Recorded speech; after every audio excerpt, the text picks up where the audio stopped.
Ketua Mahkamah Kehormatan Dewan DPR Nazarudin Degga mengungkapkan anggota DPR RI fraksi Partai Gerindra Ahmad Dhani berpotensi dipecat jika kembali melakukan pelanggaran etik. Namun pihaknya akan menilai terlebih dahulu jenis pelanggaran yang dilakukan. Dhani sebelumnya diputuskan melanggar etik sebagai anggota Dewan atas 2 kasus berbeda, meliputi penghinaan margapono dan pernyataan seksinya mengenai naturalisasi pemain sepak bola dalam rapat bersama Ketua Umum PSSI Erick Thohir beberapa waktu lalu. Nazarudin mengatakan MKD tidak akan pandang bulu, termasuk terhadap Ahmad Dhani meskipun ia seorang musisi terkenal. Bahkan sepanjang sejarahnya, MKD mengklaim pernah memecat anggota dewan. Adapun dalam pelanggaran etik pertama, MKD memutuskan memberikan sanksi ringan kepada Dhani. Sanksi tersebut berupa teguran lisan dan permintaan maaf kepada pelapor. Sebelumnya diberitakan Ahmad Dhani Prasetyo diperiksa MKD. Sebelum memeriksa Ahmad Dhani, MKD lebih dulu meminta keterangan dari 2 pelapor, yakni Joko Priyoski dan Ryan Pono pada Selasa kemarin 6 Mei 2025. Joko melaporkan Dhani terkait pernyataan seksis yang akhirnya mendapat kecaman dari berbagai pihak, termasuk Komnas Perempuan.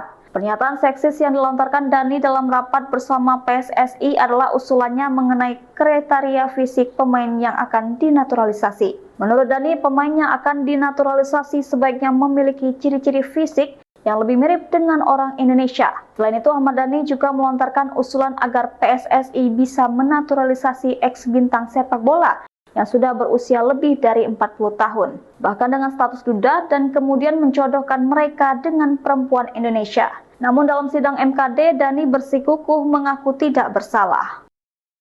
Download Tribun X sekarang, menghadirkan lokal menjadi Indonesia.